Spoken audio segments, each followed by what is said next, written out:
So up next we got Aaron, and Aaron has a session called "Get Your Jam Get On." Your Jam On. Me. Now you're muted. Oh, I'm muted? No, you're fine. No, you're fine. Oh. I just hear myself. Someone had muted me. I didn't think it was me that muted me this time, though. All right, well, take it away. Take it away, buddy. Cool. Well, thanks everyone for having me today. And yes, this session is called Get Your Jam On, and we are going to be looking at Blazor specifically. So, I suppose let's introduce myself. It's probably a good starting point. My name's Aaron Powell. I'm a cloud advocate here at Microsoft. I've been doing web development for a little over 15 years now, so I've probably seen it all when it comes to web development. I remember targeting browsers like Internet Explorer 3 and 4, Netscape. I remember writing applications for the web that didn't actually require JavaScript. Like, it's shocking now to think about that. But throughout that time, I've kind of mixed between doing .NET on the server and very client-side heavy applications. So that's why I kind of wanted to talk about Blazor in particular, because I think that's a really interesting story that we've got for modern web application development. If you want to reach out to me, there's a bunch of social media links that you can find me on Twitter or my website and things like that. But that's enough about me. It's time to talk about Blazor. So I want to start with a bit of a scenario. We've decided that we're going to build a new web application for a company. We want it to feel like a modern web application. We want that responsiveness that you get out of like a JavaScript application where like it's all happening in the browser, it's all client side. But we don't have a lot of experience in client-side development with JavaScript. We've got a lot of .NET experience. So, well, do we pick a JavaScript framework and know that in about 2 weeks' time, that framework's probably going to be obsoleted because the community has moved on? Or do we go with something like Blazor? And in particular, Blazor WebAssembly. Now, this gives us the same power that we would get for doing .NET development on the like we're building on the server, but we get to leverage that thing that we love about .NET. The compile time safety, the fact that we can use Razor as our templating languages, those sorts of things I think are really nice as a web developer, and you lose a lot of that stuff when you go pure JavaScript. So we've decided that we're going to build with Blazor and WebAssembly. But, well, we're probably going to need to talk to a server at some point. We can't just run everything in the client. So we're going to explore serverless. We think that it might be a good option for the kind of application that we're building, and we're going to go down the path of using Azure Functions.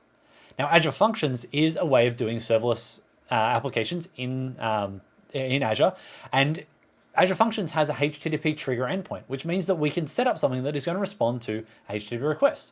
Okay? Sounds perfect. We need to be able to get data back, and we can do that via like just calling a web API as we would if it was running an app service. But we can also leverage some of the powers of Azure Functions. This can take care of binding to our downstream data sources, whether it's like a Cosmos DB, we want to talk to queues or storage, things like that. We can take care of that entirely with inside of functions. We don't have to worry about that ourselves. It also will scale nicely for us because, well, I don't have to think how many app services am I going to need to provision, or how many kubelets do I have to have ready to scale out in a Kubernetes cluster. It'll be done by the serverless nature of Azure Functions. But we want to have a DevOps mindset so that we can deploy with confidence. So we're going to use GitHub Actions. GitHub Actions fits nicely because, well, we're already putting our code on GitHub. So it's all seamlessly integrated there. I can use GitHub Actions to define our workflow for when I push changes to a particular branch. It will build, deploy, run tests, those sorts of things. And it will all be there inside of that one single repository or one single location where we can go and look at things. But I did touch on something there, deploy. Where are we going to deploy to? That's kind of the $1 million question. We want to put it somewhere, but are we going to put it into an app service? I mean, that's where I would naturally gravitate to. It's for hosting a web application. But an app service is a bit of an overkill. We're not actually going to be running any code on the server. We just need to serve out some static assets. HTML files, CSS files, a bit of JavaScript to bootstrap the WebAssembly and our WebAssembly binaries. So is app service really going to be the right place for us? And anyway, if we're going down the route of Azure Functions, well, app service means we're still going to have to deploy that functions stack separately anyway. Like, it's going to be another resource that we've got to manage. Okay, so what other options have we got? Well, we could go down the route of putting it into a storage container and using the static asset storage out of serving from storage.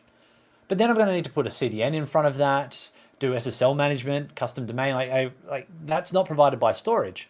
We've got to do that ourselves. And we still haven't sorted out that problem of, well, where am I going to put the Azure functions and how do I manage the deployment of that? Is it a separate resource that I have to manage entirely? There's plenty of other things that we could look at, but there's one that I think is going to fit pretty much the use case that we've got. And that is Azure Static Web Apps. So Azure Static Web Apps is a service that's currently in preview. It was launched in preview in the start of this year at Build. And at Ignite, we added support for doing .NET applications, so .NET functions and Blazor UIs. And essentially what it is static asset hosting. It gives us a way to host our HTML, CSS, and WebAssembly files and serve those out without having to think too much about what's the underlying hosting infrastructure for that. It gives us an API backend using Azure functions so that we can get that API that we need, but we also have that same power that we get for Azure functions, and it's just seamlessly taken care of for us. We don't have to manage that deployment separately. It's using a globally distributed content network. So I don't have to think about, well, I'm in Australia, but my user's going to be in the US. Well, which data center in the US is going to be the right one? And then does that make a poorer experience for someone that's in Europe or somewhere like that? No, it's globally distributed for our content, so I don't need to worry about doing that stuff myself. It gives us domains, custom domains and SSL for free. Like I don't have to go and spin out another, like a web job or something to do Let's Encrypt certificate renewal. It takes care of all the certificate renewal for me and I can put my domain on it. I mean, that's if it didn't support that, well, it probably wouldn't work for a lot of scenarios. And it integrates directly with GitHub Actions, which works nicely again for me because that's the direction I'm going for hosting the application. And finally, it has built-in authentication.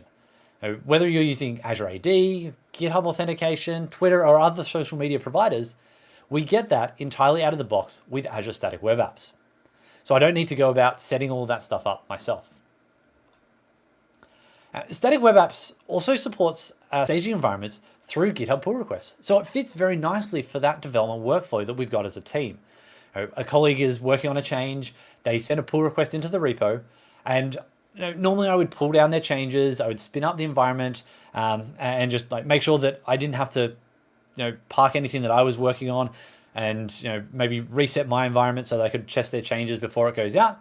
But with Static Web Apps, it will actually deploy that side by side with our production application so that I can test it on the production infrastructure without having to worry about setting up environments myself. It just is taken care of for me entirely. But I think that's enough slide deck for now. Let's jump over to the browser and have a look at how we can get started with Static Web Apps. So the easiest way to get started with Static Web Apps on a Blazor application is to go to the Static Web Dev organization on GitHub, and we have a Blazor template there. Now this will give us an application that's using the conventions that we've got for doing Blazor applications. So I'm going to start by using this template, and let's go through the process of completely creating one from scratch. So we'll click use this template. Let's give it a name, call it .NET Conf 2020. And we can do either a public or a private one. I'm just going to do public. Yeah, we'll do a public because that way people can grab the code if they want to and have a look at it afterwards. And we'll create their repository from the template. So this is just setting up some conventions that we've got for the way that we've designed static web apps at the moment, but a lot of those we can change later. So we've got an API, a client, and a shared folder, or shared project. And I'm just going to open that in code spaces and leave that to get started while we jump over to Azure and actually deploy an application. So the easiest way is to come into here and click search, and we go static, like in type, static web apps, here we go. And then we're going to add a new one. I need to create a resource group or select one that I've got already, and I have a .NET Conf one here. Give it a name, we'll call it .NET Conf 2020, and oops, I've already called it that, so we'll call that demo. the value of doing dry runs beforehand is that you've got a whole bunch of resources already hanging around, just in case your demos don't work the way you're hoping they will. Now we do have to select a region. This is for things like the metadata that's associated with the static web app that's being deployed, and also where the functions will be initially deployed to. So I'll just pick one there, and then I'm going to sign into my GitHub account, and we'll go through our auth flow there. So this is going to know about the different organizations I've got in GitHub. So I'll select my account and we'll wait for that to load up. Here we go, and find our project, .NET Conf 2020. And then what branch do we want to deploy? Now, at the moment, I've only got a single branch in there, which is the main branch. But you can imagine that you have a release branch, which is where the releases are going out to, and then your pull request branches or your development branch and things like that. So we'll just select main, hit review and create, get ready, and oops, I realized I did actually forget one step. If we go back to the basics, we've got to tell static web apps, well, how does this repository look and where are the files that it's going to need? Well, for that, we can use the build presets. Now we have it here for a bunch of different JavaScript frameworks, but also Blazor. Because static web apps is going to, well, it needs to understand how your repository is structured. Well, for ours, we have the client folder, which is where the Blazor application is living. So we say the application is in client. So this is the folder where your CS proj would live. Where is the folder that your API lives? So this is in the API folder. Again, where your CS or FS proj folder file is. And then the app artifact location. This is where the Blazor application publishes out to. Now, Blazor by convention will always publish to a folder called www.root, and the build system that's used for static web apps understands that, so we don't need to change that last one. Now we can click review and create. And in a moment when this pops up, there we go, we'll hit create, and this is going to spin up that resource for us. Now what this is doing is making sure that the appropriate resources within inside of Azure, so the thing that's going to be serving out our static assets and our Azure function are provisioned, but it's also going to go ahead and set up a GitHub Actions workflow file for me and contribute that to the repository of my project. Here we go, we'll jump over to that. And we'll see here, this is the URL of my web application. We'll see that it's tied to the main branch. We can see here is the workflow file and the GitHub actions that are running. I'll pop over to the code space that has started up. We'll zoom that in just a little bit more. And I'm just doing a git pull to make sure that I do have that workflow file. Close off all the little pop-up notifications as it's synced all of my extensions into the code space. Give that a moment. Refresh, there we go. It has now discovered our workflow file. So the workflow is still going to be running in the background. And we can see it here. So let's just talk about what that workflow file is doing while it's running. We have our triggers, so it's going to be on a push to the main branch or pull requests that go into the main branch. We then have our jobs. We have a build and deploy job, which is for a push or a pull request that wasn't a closed event. So this is because a closed event will actually tear down the staging environment that's been created for you. So there's no need to close that down yourself. Just make sure that the font size is a good size for everyone that's watching on stream. Now, inside of this job here, it's just a standard GitHub Actions job. You can do whatever you want in it. The most important one is using this Azure Static Web Apps deploy GitHub action. What that's going to do is take some credentials that are already provisioned as secrets. We didn't even have to set those up. It sets that up for us while the resource is deploying so that it knows how to deploy into our Azure resource. And here is the app location and the API location that we had set up in the portal. Now, if we restructured our project a little bit, moved folders around, things like that, well, we could come back here and change it and the deployments would continue to work. But let's say that I wanted to add an additional step here, like do a .NET test or tag the commit because it's getting deployed. Well, I could actually do that here. I could just add more steps to the job. There's no problems with doing that. The workflow file is entirely yours to modify as you need it to be modified. Let's come back to our actions. And there we go. That one's completed, as I was hoping it would because I didn't actually change anything. It was just a standard run. And we can have a look at like the build logs and see what's happened here. See that this is run. We've detected that it's a .NET application. It's done our compilations. If we had compilation errors, we would get those here and we could have our build failure. And then eventually we'll see that it is deployed to our site. And if we come back, give it a reload, we'll see that we now have a Blazor application. This is just the Hello World application like you would get by creating it with inside of Visual Studio. It's got a counter where if I do clicking the button, it increases.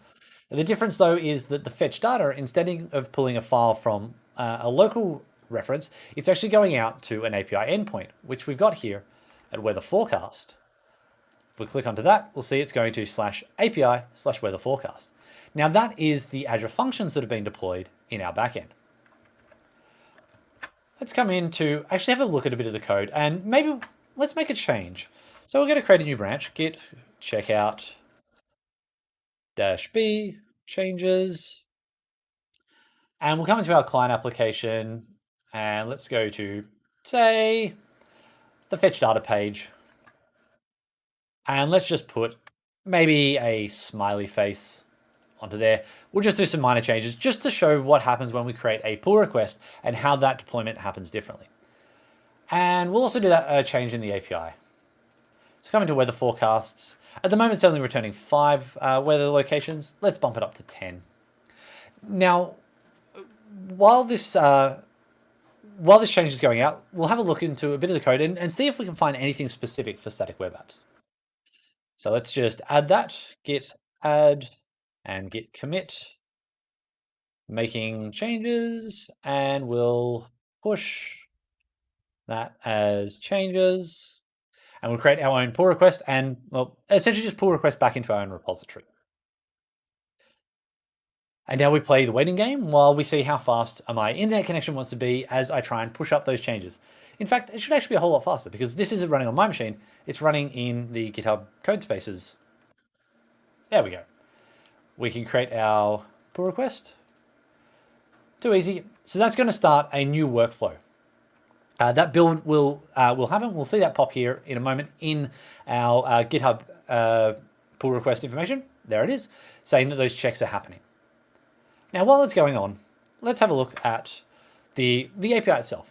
Well, this is an Azure function. So if you've not used Azure functions beforehand, what we do is we define a trigger. So the thing that's going to make this function start up. So that's what the HTTP trigger is there.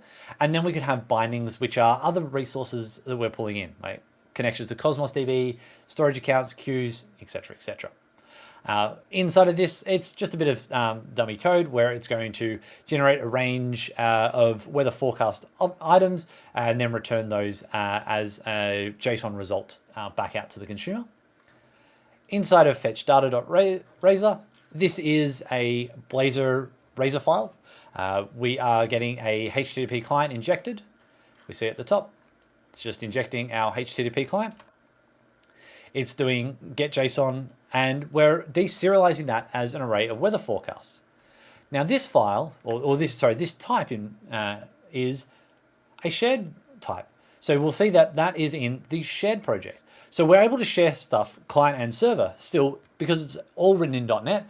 I can have the Azure functions are using the same data contracts that our client is using. This gives us a good amount of type safety end to end with inside of our API requests. And everything else is, well, if you've done Blazor WebAssembly before, it'll look very familiar to you. We're setting up our program.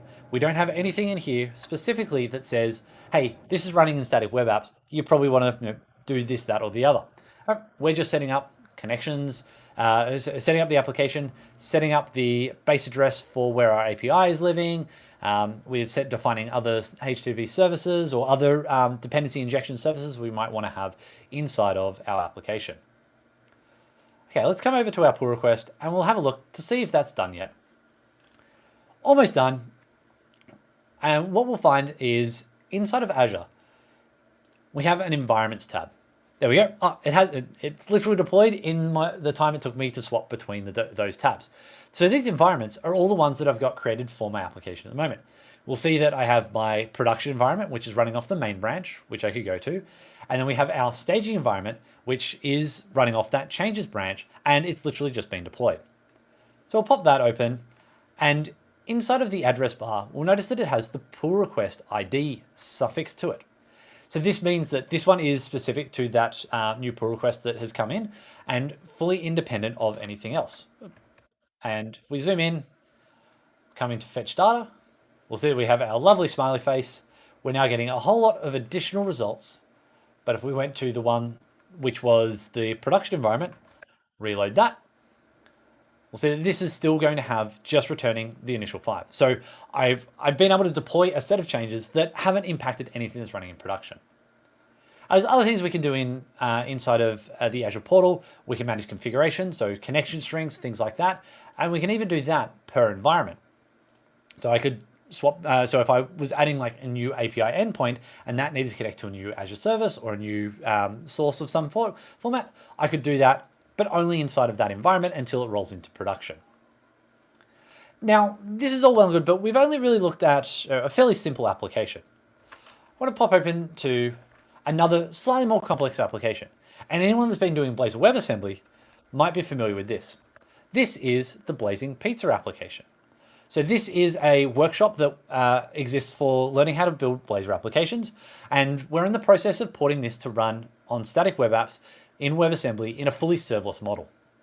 So the way that this is working is that it connects to an Azure Functions API provided by Static Web Apps and uses a Cosmos DB backend. If we come over to, here we go, an example of the application, this is what it looks like inside of the work that we're working towards. So we have our client application, which is our WebAssembly project that does the same as the existing WebAssembly project that we have for the workshop. But we now have a serverless backend written in both F# and C#, depending on your flavor of .NET language that you want to use. And we can have a look at, say, connecting through to the specials. So this is listing out the pizzas that are available on the homepage. Now, the real power that we've got with this is because this is running in Azure Functions, I can just say that, well, I need some input from Cosmos DB. This is the collection and the stuff within inside of Cosmos DB I want. Here's the query I want you to execute and a connection string. And I haven't actually had to write connection management logic. I haven't had to do serialization or deserialization of data or anything like that. It's just taken care of entirely by the Azure Functions stack. And I just write a little bit of code that then returns that as the right HTTP result. Just to show you what the C# version looks like, it's pretty much identical. We'll see here that we have the same Cosmos DB binding. We have the same SQL query. We get an IEnumerable, and it's actually using a .NET type that exists in a class library that's shared between the client and the server, as we saw with the weather forecast data. And this is returning our OK object result, so it can be consumed. Now, this is still, like I said, a work in progress. We've got a few things that we need to finish off for that, but it does mean that we'll have something coming soon that allows you to learn how to build a suitably complex application with authentication and an API backend to work with Azure Static Web Apps and Blazor. So what's next? Well, the preview is available for Static Web Apps and for the Blazor support on Static Web Apps. Now, I know that this is a conference where we're talking about .NET 5 and all exciting things with .NET 5, but because we're running with a couple of different preview bits here for the Static Web App support, we are still targeting only the 3.1 release of Blazor WebAssembly. We'll be getting support for .NET 5 soon, but I can't give you any kind of hard timelines or anything like that. So if anyone's asking that on Twitter or in chat, I'm sorry, I can't give you anything more concrete there. Similarly with authentication, we're wanting to make sure that the authentication model that's provided by Static Web Apps just fits nicely into the Blazor experience. The same way as if you were connecting to an ID server or any other authentication model that we've got provided for Blazor, we want that same experience with Static Web Apps. And as I said, we're working on the Blazing Pizza workshop, getting that updated to support the Static Web Apps model and the serverless approach to doing a Blazor application. Now, if you want to know more about Static Web Apps and Blazor support, I recommend you check out the two links that I've got here on the slides. The first is aka.ms/.netconf/swa-docs, which is going to take you to the documentation for Static Web Apps, and it'll talk about things like how you define complex routing and the authentication model in more details, as well as some tutorials on getting started by building a first one. As well, the other link is to the MS Learn module for Static Web Apps. So aka.ms/.netconf/swa-learn, or you can use the QR codes that are on screen. And finally, I'll tweet out these links on the .NET Conf hashtag. But we're just about out of time. Thanks everyone for joining me today to learn a bit about how we can do fully serverless approaches to a Blazor and .NET application on Azure. I hope you've enjoyed, and I hope you've learned something, and I can't wait to see what you build with it. Thanks. Great talk. Thank you very much. Just made me hungry though. I'm just gonna order some pizza, I guess. Yeah, I know. It's nearly lunchtime here in Australia, and I'm like, what am I going to have for lunch? Is it going to be pizza? I have a feeling it might be. All right. Well, we have one question. Can I port my existing Azure Functions app to run under Azure Static Web App, or are there only for HTTP triggers? So it's a good question, and something that I can definitely see people want to do, because Azure Functions provides a lot more functionality than just HTTP triggers. We can be triggering on when things are coming out of like a Cosmos DB, like when the collections have changed and things like that. Right now, Azure Functions support in static web apps is just for HTTP triggers. So if you did want to do something that monitors an Azure queue and does some operations on that, or event hubs or anything like that, you would have to run that in a separate Azure Functions resource deployed into Azure. Just because Static Web Apps is focusing around building the web application functionality. How do you get data back to a client? If it's support that you want and you want to see that feature going forward, I definitely recommend reaching out to the team. They have a GitHub registry at github.com/azure/static-web-apps. I think it's static web apps or static web app issues. Yeah, I'll pop it on the hashtag and just show the kind of use cases that you've got and what sort of support you'd want for additional bindings and triggers within inside of Azure Functions. All right, great. Well, thank you, Cecil, for asking that question. I guess that's all of the questions we have. To ask questions, please go to Twitter and use the hashtag .NETConf, and head to the .NET Conf website and check out this the swag over there. It's pretty cool. Also, check out the treasure hunt over there. You can win a Star Wars Millennium Falcon Lego kit, which is awesome. So thank you very much, Aaron. That was great. Appreciate it.